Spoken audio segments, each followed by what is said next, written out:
ప్రకటన గ్రంథం 3:1 చూస్తే జీవించుచున్నావన్న పేరు మాత్రమే ఉన్నది. అంటే పేరు ఒక్కటే ఉంది. క్రైస్తవుడు అనేటువంటి పేరు ఒక్కటే ఉంది. క్రైస్తవుడిగా జీవిస్తున్నాడు,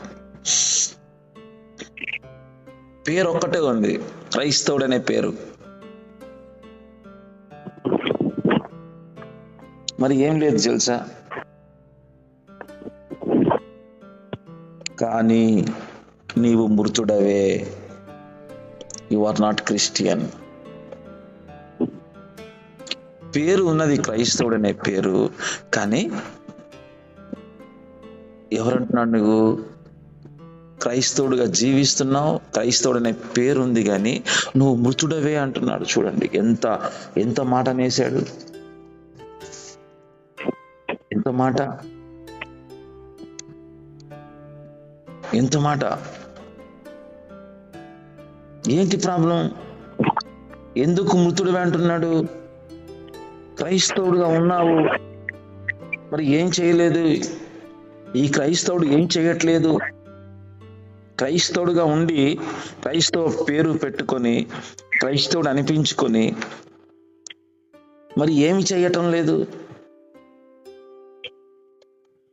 ఏం చేయటం లేదు అంటే చూద్దాం. నీ క్రియలు, అబ్బా ఇక్కడ పట్టుకున్నాడండి.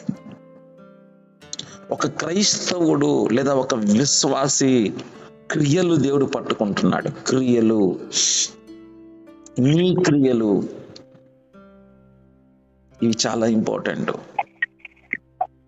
నీ క్రియలు రాసుకోవాలి, ప్రతిరోజు రాయాలి. నీ క్రియలు ఈరోజు మనం చెప్పాం, కొన్ని గ్రంథాలు ఉంటాయి, దాంట్లో రాస్తా ఉంటాడు దేవుడు. అన్ని క్రియలు రాస్తా ఉంటాడు దేవుడు. ఈరోజు నీ క్రియలు రాసుకోవాలా, రేపు నీ క్రియలు. ఈరోజు నీ క్రియలు ఏం చేశావు? ఒక తండ్రిగా,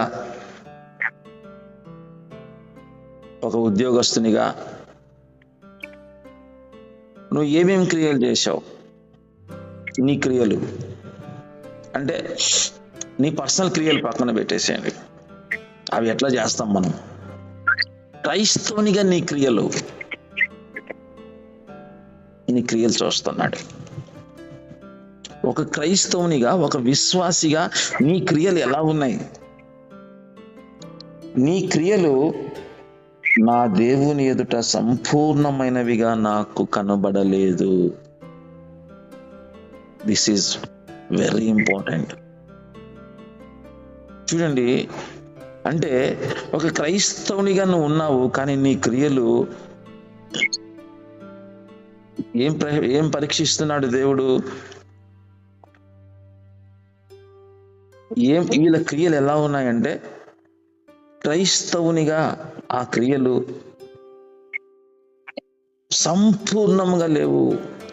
అంటే ఒక క్రైస్తవుడిగా నువ్వు పూర్తి బాధ్యత నెరవేరుస్తలేవు.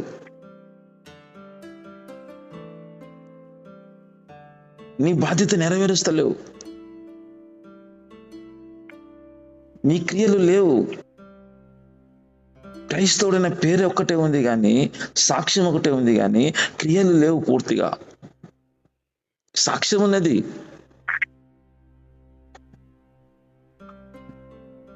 క్రైస్తవుడైన సాక్ష్యం ఉన్నది. దేవుడు నన్ను రక్షించాడు, దేవుడు నన్ను ఈ కార్యాలు చేశాడు, ఆ కార్యాలు చేశాడు, నేను దేవుని నమ్ముకున్నా, బాప్తిజం తీసుకున్నా, నాకు రక్షణ వచ్చింది అనే పేరు ఉన్నది. కానీ ఆ సాక్ష్యం ఉన్నది కానీ, క్రైస్తవుడనే సాక్ష్యం ఉన్నది కానీ క్రియలు లేవు.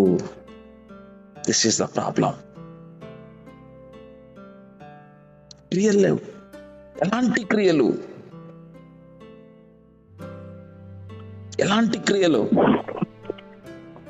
చూద్దాం. ఎలాంటి క్రియలు అంటే ఈ సంఘం ఏం చేసిందంటే చూద్దాం. ఈ సంఘము లోకంలో కలిసిపోయింది. ఈ సంఘం ఏమైంది? లోకంలో కలిసిపోయింది. అంటే లోకంలో కలిసిపోవడం అంటే అర్థం ఏంటంటే ఏం తిందుమా, ఏం తాగుదుమా, ఏం ధరించుకుందామా అనే కాన్సెప్ట్లో ఉండిపోతాం. లోకంలో కలిసిపోవడం అంటే అన్యులు దేనికి ఇంపార్టెంట్? ఏం తిందాం, ఏం తాగుదాం, ఏం ధరించుకుందాం, ఏం సంపాదించుకుందాం, అంతే. నేను ఒక క్రైస్తవుని అనేటువంటిది మర్చిపోతారు వీళ్ళు. చూడండి, ఈ లోకంలో కలిసిపోయింది ఇది. క్రైస్తవులకి క్రైస్తవేతరులకి ఏ భేదం లేదు, భేదం కనిపించడం లేదు. అంటే ఏం తేడా కనిపించడం లేదు. ఎక్కడ చూసినా గుర్తుపెట్టుకోండి, నీ సాక్ష్యము, నీ క్రియలు. అంటే సాక్ష్యం అంటే ఏంటంటే మనం చెప్పుకునేది కదా సాక్ష్యం. నీ క్రియలు. యేసయ్య అన్నాడు, చూద్దాం యేసయ్య సాక్ష్యం ఎలా చెప్పాడు చూద్దాం ఒకసారి. యోహాను సువార్తకు వచ్చి మళ్ళీ ఇక్కడికి వద్దాం. యోహాను సువార్త యేసయ్యని అందరు సాక్ష్యం చెప్పుకుంటుంటే యేసయ్యని అందరూ ఒక మాట అన్నారు. చూద్దాం యోహాను సువార్త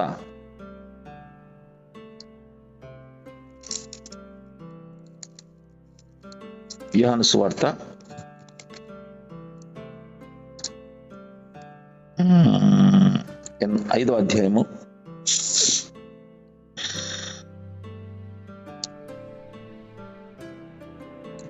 36వ వచనం. యేసు గురించి యోహాను సాక్ష్యం ఇచ్చాడు. యేసు గురించి యోహాను సాక్ష్యం ఇచ్చాడు. ఎందుకు? ఇతనే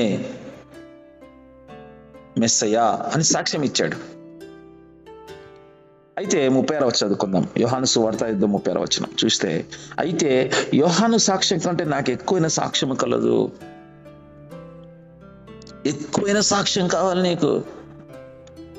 నీ సాక్ష్యం పక్కన పెట్టేయి, నీ పొరుగు వారి సాక్ష్యం పక్కన పెట్టేయి.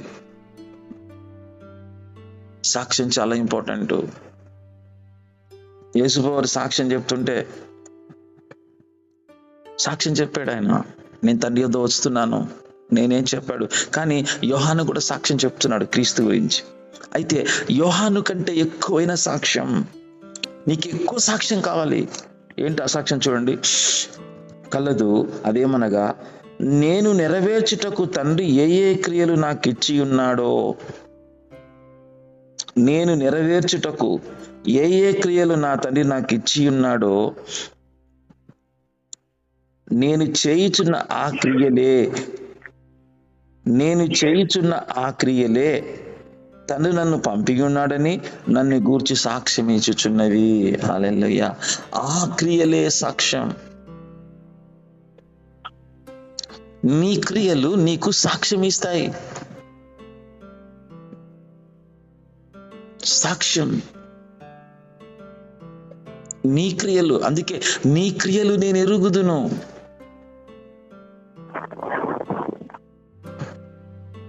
నువ్వు ఎలాంటి వాడవు?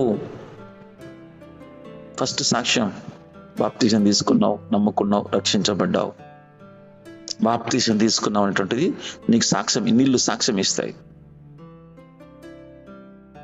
పరిశుద్ధాత్మ నీకు సాక్ష్యం ఇస్తాడు నువ్వు బాప్తిజం పొందావని. తర్వాత ఒక సంఘంలో నువ్వు చేర్చబడ్డావు అంటే సంఘ సహవాసం ఉందని నీకు సాక్ష్యం. అనుదిన సహవాసం ఉందా? నీ క్రియలు సాక్ష్యం ఇస్తాయి. సంఘంలో నీ పాత్ర ఏంటి? ఒక సాక్ష్యం. సంఘంలో నువ్వు ఎవరు? సాక్ష్యం. నీ క్రియలు చెప్తాయి సాక్ష్యం. నీ సాక్ష్యం చల్లదు, నీ క్రియలే సాక్ష్యం. నీ సాక్ష్యము పక్కన పెట్టాలి. నీ సాక్ష్యం కాదు, నీ క్రియలు సాక్ష్యం చెప్తాయి. చూడండి, సంఘంలో ఒక సిస్టమ్ పెట్టాడు. అపోస్తుల బోధ యందును, సహవాసం అందును, రొట్టె విరుచుట యందును, ఎడతెగక ప్రార్థన చేయుట యందును. ఇక్కడ నీ సాక్ష్యాలు బయటకు వచ్చేస్తాయి. అపోస్తుల బోధలో ఉన్నావా, వేరే బోధలో ఉన్నావా, సాక్ష్యం వచ్చేస్తుంది. నీ క్రియలు, ఏ బోధను వెంబడిస్తున్నావో నీ క్రియలు చెప్తాయి. సహవాసం, అనుదిన సహవాసం సంఘంలో ఉందా లేదా, సాక్ష్యం, నీ క్రియలు చెప్తాయి.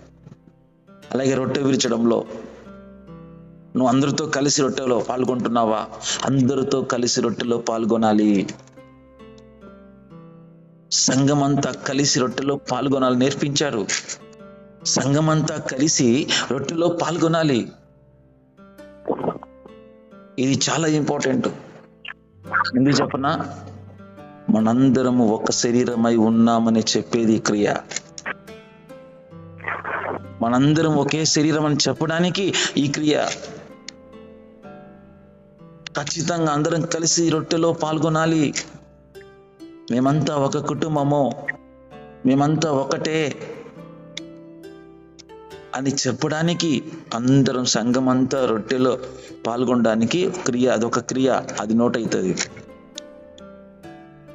ప్రార్థన అంటే ఎడతెగక ప్రార్థనలో ఏకీవించాల, అదొక క్రియ. అంటే నీ క్రియలు సాక్ష్యం ఇస్తాయి. యేసయ్య చెప్తున్నాడు, ఆ క్రియలే నన్ను గురించి సాక్ష్యం ఇచ్చుచున్నాయి. ఎవరో చెప్పే సాక్ష్యం పక్కన పెట్టండి, డబ్బా కొడతాం. ఈరోజు నువ్వు సహాయం చేస్తే ఉన్నవి కూడా లేని చెప్తాం సాక్ష్యం. మనుషుల సాక్ష్యము చూడండి. అందుకు యేసయ్య ఏమన్నాడు చూసా?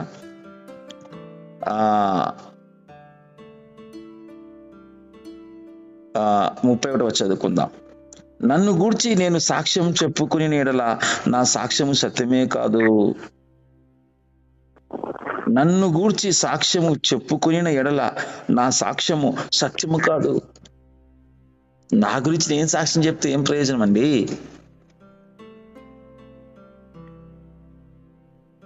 అందుకే యేసయ్య చేసినటువంటి క్రియలన్నీ నేను రికార్డ్ చేస్తాను, అవి సాక్ష్యం చెప్తాయి. నన్ను గురించి నేను సాక్ష్యం చెప్పుకున్న సత్యం కాదు. నన్ను గురించి సాక్ష్యం ఇచ్చేవాడు వేరొకడు కలడు. నీ సాక్ష్యం ఏది? నీ సాక్ష్యం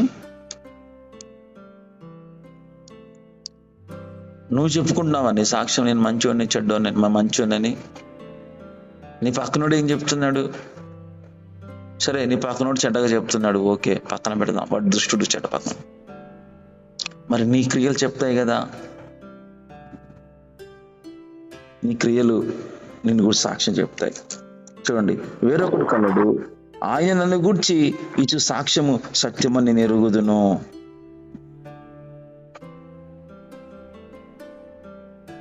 చూడండి, ఇక్కడ ఈ సార్థి సంఘం సాక్ష్యం ఏంటో తెలుసా? చూద్దాం, ఏం సాక్ష్యం కలిగింది ఇది? ఈ సంఘం యొక్క సాక్ష్యం ఏంటి? ప్రతి సంఘానికి ఒక సాక్ష్యం ఉన్నది. ఈ సంఘం ఏం చేస్తుంది? ఈ సంఘం సాక్ష్యం ఏంటి?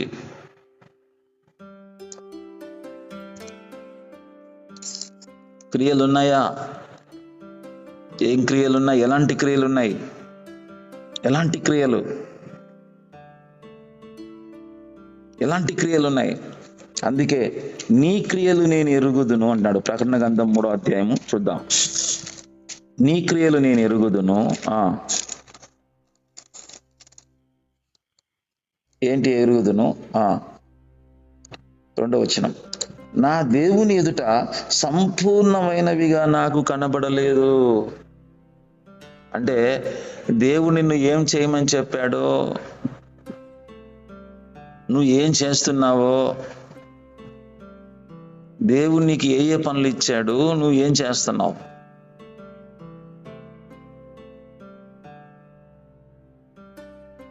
నువ్వు ఇచ్చిన పనులు చేయలేదు, ఇవ్వని పనులు చేస్తున్నావు. ఇచ్చిన పనులు చేయటం లేదు, ఇవ్వని పనులు చేస్తున్నావు. సంఘంలో నీకు ఒక పాత్ర ఉన్నది, సంఘంలో ఒక బాధ్యత ఉన్నది, సంఘంలో నువ్వు ఒక సభ్యుడివి, సంఘంలో నీవు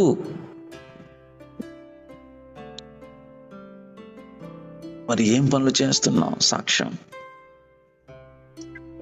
నా ఇష్టం నాది, నా ఇష్టానుసారంగా జీవిస్తున్నావా? సాక్ష్యం. అందుకే దేవుడు అంటున్నాడు, చూడండి ఇక్కడ ఈ సంఘం ఏం చేసింది చూడండి. సంపూర్ణమైనవి అంటే నీ పనులు పూర్తిగా చేస్తలేవు, దేవుడు నీకు ఇచ్చిన పని పూర్తి చేస్తలేవు. సంపూర్ణం అంటే కంప్లీట్ గా చేస్తలేవు.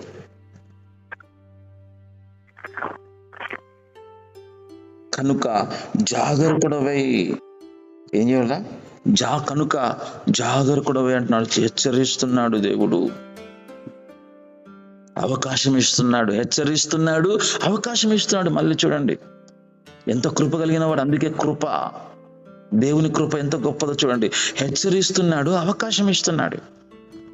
నీ క్రియలు మార్చుకో. దేవుని పట్ల నీ క్రియలు ఏమున్నాయి?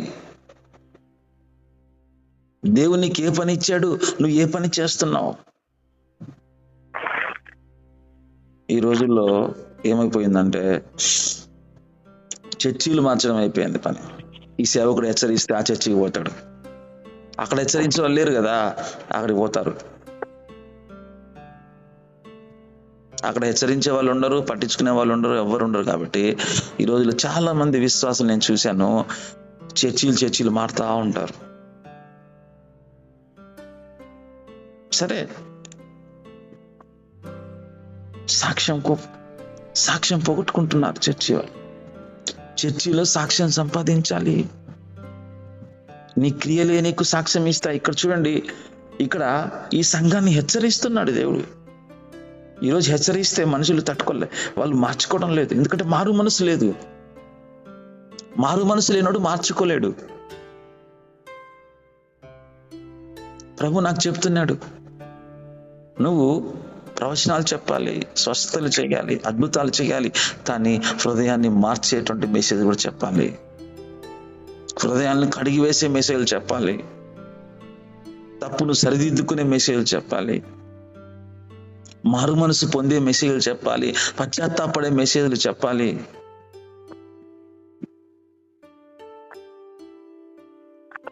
కొన్ని సంఘాల్లో మారు మనసు బోధలే ఉండవు, పశ్చాత్తాప సంబంధించిన మెసేజ్లే ఉండవు.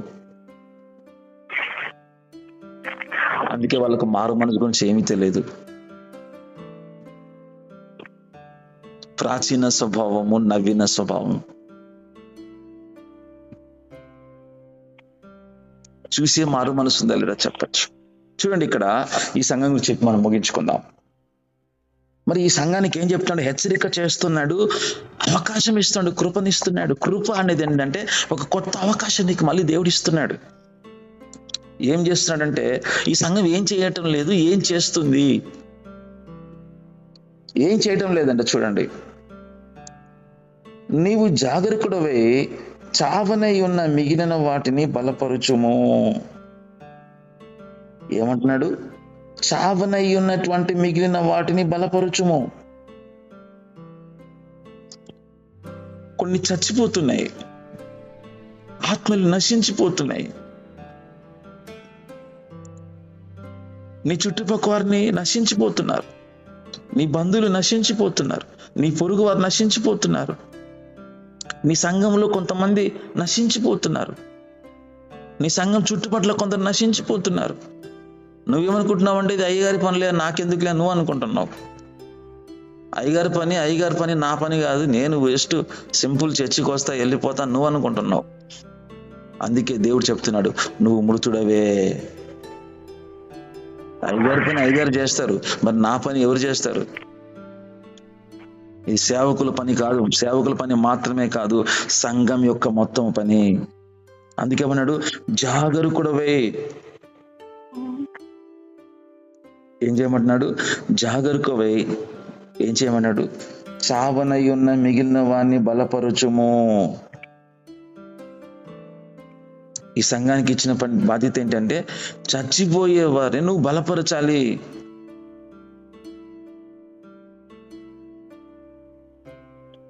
ఎందుకు ఈ సంఘానికి హింసలు లేవు, శోధనలు లేవు? ఎందుకు లేవు అంటే ఈ సంఘం లోకంలో ఉంది, మంచిగా సంపాదించుకుంటూ తింటుంది, మంచిగా జీవిస్తుంది. ఈ సంఘం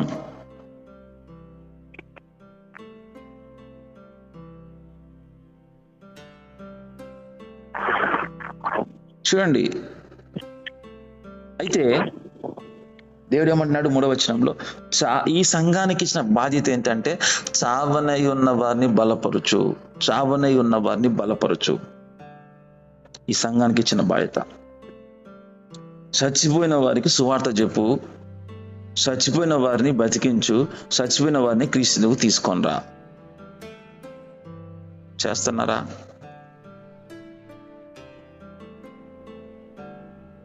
ఏం తిందుమా, ఏం తాగుదుమా, ఏం ధరించుకుందుమా, ఇదేనా మనం? అయితే నువ్వు క్రైస్తవుడు కాదు. క్రైస్తవుడు పేరు ఒక్కటే ఉన్నది. క్రైస్తవునిగా నువ్వు జీవించడం లేదు. క్రైస్తవ పేరు ఒకటి పెట్టుకున్నావు.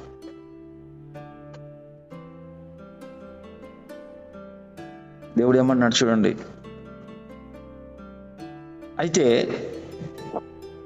ఇలాంటి క్రైస్తవులు అంటే ఆయనకి ఇష్టం లేదు. ఇలాంటి క్రైస్తవులు అంటే దేవునికి ఇష్టం లేదు.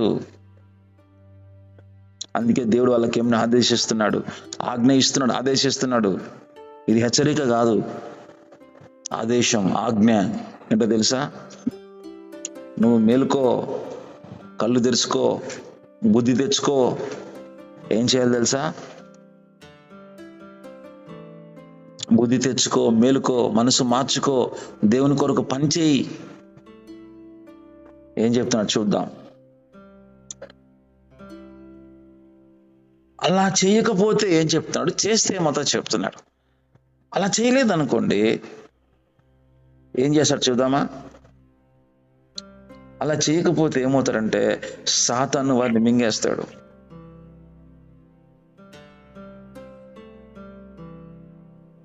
మొదటి పేతురు 5:8 చూద్దాం. మొదటి పేతురు 5:8. అలా చేయకపోతే ఏమవుతుంది చూద్దాం. మొదటి పేతురు 5:8.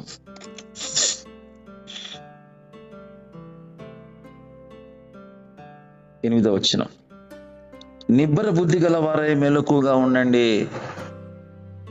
మెలకు లేకపోతే ఏమవుతుంది తెలుసా? సాతాను ఎవరిని మింగుతాడు చూడండి. మీ విరోధి అయిన అపవాది గర్జించు సింహం ఎవరిని మింగుదుమా అని వెతుకుచున్నాడు. అయితే ఎవరిని మింగుతాడు? నిన్నే మింగుతాడు, నన్ను మింగుతాడు. మెలకు లేకపోతే సాతాను మింగేస్తాడు. కాబట్టి మనం ఏం చేయాలా? చావనై ఉన్న మిగిలిన వాటిని బలపరచవలెను. అంటే వాళ్ళు ఆత్మీయంగా చచ్చిపోతున్నారు. వాళ్ళు జీవం లేదు. వాళ్ళు జీవం అంటే నీ క్రియలను బట్టి నువ్వు జీవిస్తున్నావా, బతుకుతున్నావా చెప్తారు. చూడండి, ఒక వ్యక్తిలో ప్రాణం ఉంటే బతుకున్నాడు అని చెప్తాం, ప్రాణం లేకపోతే చచ్చిపోయాడని చెప్తాం. ప్రాణం లేదని ఎట్లా చెప్తాం? అతను కదలలేదు అనుకోండి, ఏ పని చేయడం లేదనుకోండి, ఏ పని చేయడం లేదు అంటే చచ్చిపోయాడు అంటాం. అంటే దేవుని కొరకు ఏ పని చేయడం లేదు అంటే వాడు చచ్చిపోయినట్టే లెక్క. ఏ పని అంటే ఆ పని చేయకూడదు. మళ్ళీ దేవుడు చెప్పిన పనులే చెయ్యాలి. నాకు ఇష్టం వచ్చిన పనులు చేస్తా అంటే దేవుడు ఒప్పుకోడు. దేవుడు చెప్పిన పనులే నువ్వు చెయ్యాలి. దేవుడు నీకు ఏ పని ఇచ్చాడు, ఏ బాధ్యత ఇచ్చాడు అవే చెయ్యాలి. వేరేటి చేయకూడదు. వేరేటి చేస్తే నువ్వు అవిధేయుడు అవుతావు. చెప్పిన పని చేయకూడదు, చెప్పిన పనే చెయ్యాలి, చెప్పని పని చేయొద్దు. చూడండి, ఒక ఎంప్లాయరీకి ఒక పనే ఇస్తారు. ఒక స్కూల్లో ఒక వాచ్మెన్ ఉంటే అతను వాచ్మెనే చెయ్యాలి. నేను వెళ్ళి స్కూల్లోకి వెళ్ళి బోధిస్తా అంటే ఎవరు? నీ డ్యూటీ ఏంటి? దేవుడు నీకు ఏ ఉద్యోగం ఇచ్చారు? వాచ్మెన్ డ్యూటీ ఏంటి? అదే చేయాలి. దేవుడు నీకు ఏ పని ఇస్తాడో అదే పని చేయాలి, వేరే పని చేయకూడదు. సంఘం నీకు ఏ బాధ్యత ఇస్తాడో అదే పని చేయాలి, వేరే పని చేయొద్దు. ఇక్కడ చూస్తే వీళ్ళకు ఈ సంఘం ఏం చెప్తున్నాడంటే చూడండి, వీళ్ళకి ఇచ్చిన పని వీళ్ళు చేయటం లేదు.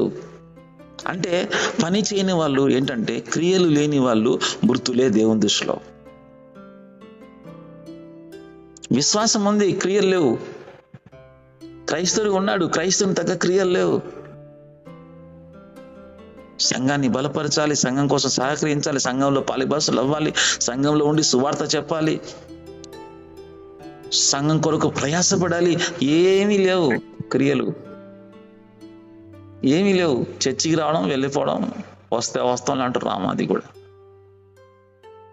ఏం పేరు కేవలం సంఘ సభ్యుడు అంతే, ఏం ప్రయోజనం లేదు. పేరుకు సంఘంకి వస్తాను అంటే ఏ ప్రయోజనం లేదు. ఇటువంటి వారు చచ్చిన క్రైస్తవులు, చచ్చిపోయిన మృతులు. వీళ్ళు దేవుని దృష్టిలో వీళ్ళు మృతులే వీళ్ళు. చూడండి, ఈ సంఘం అలాంటి సంఘం, ఇలాంటి సంఘం మన సంఘంగా ఉండకూడదు. చెప్పండి, మంది జీవం గల సంఘంగా ఉండాలి, క్రియలు సంపూర్ణంగా ఉండాలి. మన క్రియలు చూద్దాం. ఏమన్నాడు? నీవు ఎలాగ ఉపదేశం పొందితివో, ఎలాగ వింటివో జ్ఞాపకం చేసుకొని దాన్ని గైకొనుచు మారు మనసు పొందుము. చూడండి, ముందు గైకొనాలి, తర్వాత మారు మనసు. ముందు గైకొనాలి, తర్వాత మారు మనసు. గైకొనుచు మారు మనసు పొందు అంటున్నాడు. ఇక్కడ మళ్ళీ ఆజ్ఞ ఇస్తున్నాడు.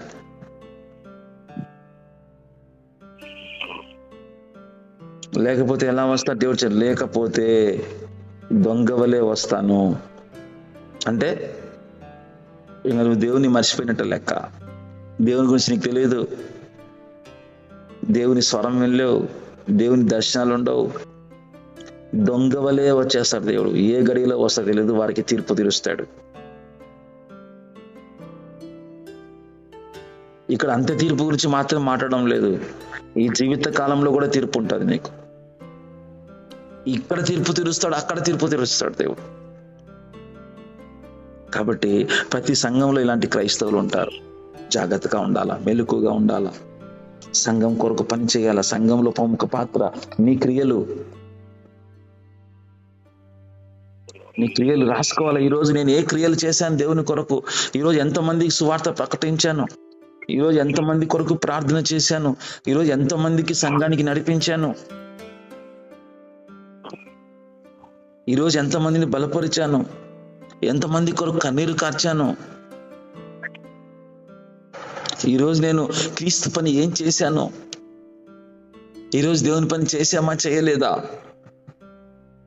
ఏం లెక్కలేదు నీకు. అంటే నీ క్రియలు రాసుకోవాలా, రాయాలి. ఈరోజు ఏమేం పనులు చేశాను నేను దేవుని కొరకు, నా పనులు ఏం చేశాను, దేవుని పనులు ఏం చేశాను. నీ పనులు రాసుకుని పర్వాలేదు, పక్కన పెట్టు. దేవుని పనులు ఏం చేసావు ఖచ్చితంగా రాయాలి. నువ్వు రాయకపోతే ఆయన రాస్తా ఉన్నాడు. అక్కడ గ్రంథాలు రాయబడుతున్నాయి నీ కొరకు. ఈరోజు నువ్వు ఏం పని చేయలేదు అనుకోండి, ఈరోజు పోయింది, నీ జీతం పోయింది, ఈరోజు లిస్ట్ పోయింది ఆయన దగ్గర.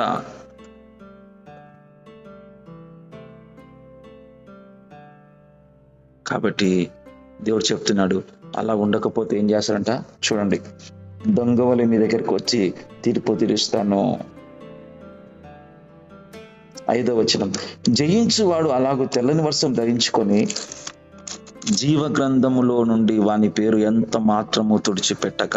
అంటే జయించని వాడు, జయించలేదనుకోండి, వాడు ఈ లోకంలో పడిపోయి అట్లే జీవిస్తా అట్లే ఉంటా, అలాగే జయించలేదు వాడు, మార్చుకోలేవాడు, వాడి జీవితం మార్చుకోలే, అట్లే ఉన్నాడు అనుకుందాం, వాడు పట్టించుకోలేదు అనుకుందాం, వాని పేరు జీవ గ్రంథంలోంచి తీసేస్తాడు దేవుడు, తీసేస్తాడు.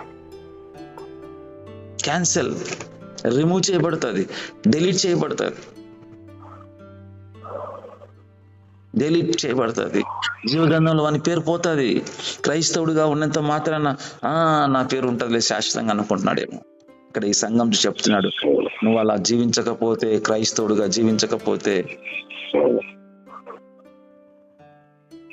జీవ గ్రంథంలో వాని పేరు పోతుంది. జయించలే, నువ్వు జయించాలి దీన్ని.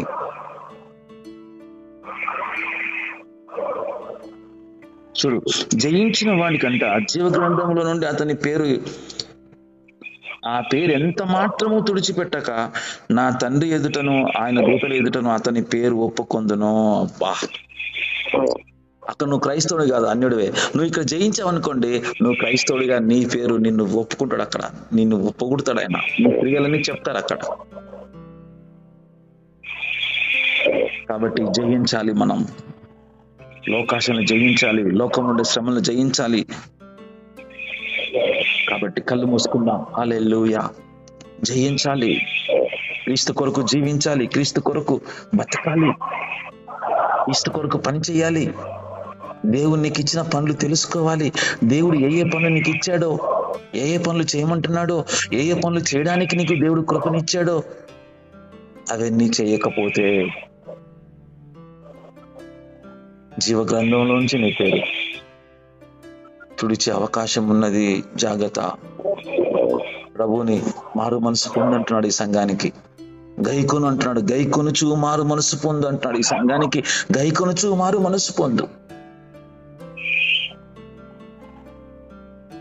ఒక కుటుంబంలో తండ్రి పాత్ర ఎలా పోషిస్తున్నావో, తల్లి పాత్ర ఎలా పోషిస్తున్నావో, అలాగే సంఘంలో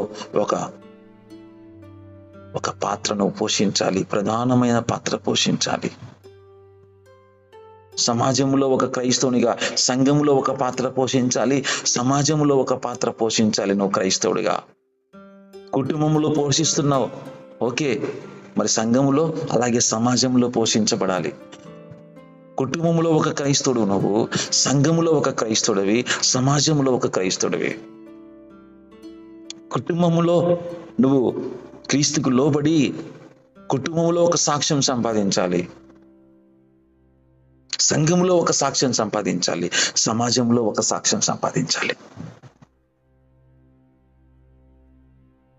కుటుంబాన్ని దేవుని లోబడేటట్లు, కుటుంబం అంతా దేవుని విధేయత చూపినట్లు, కుటుంబం అంతా దేవుని కొరకు జీవించినట్లు ఒక సాక్ష్యం కుటుంబంలో సంపాదించాల. అలాగే సంఘంలో ఒక మంచి పాత్ర, ఈ కుటుంబము సంఘానికి అనే ఒక పాత్ర సంపాదించాలి. అలాగే సమాజంలో ఒక పాత్ర సంపాదించాలి. కుటుంబంలో నీ క్రియలు చూస్తాడు. కుటుంబాన్ని నువ్వు ఎట్లా నడిపిస్తున్నావు, దేవుని వైపు ఎట్లా నడిపిస్తున్నావు, కుటుంబంలో ప్రార్థనలు నడిపిస్తున్నావా, కుటుంబంలో వాక్యంలో నడిపిస్తున్నావా, కుటుంబంలో దేవుని భయభక్తులు కలిగి ఉన్న కుటుంబం నడిపిస్తున్నావా, నీ క్రియలు చూస్తాడు. అలాగే సంఘంలో నీ క్రియలు చూస్తున్నాడు.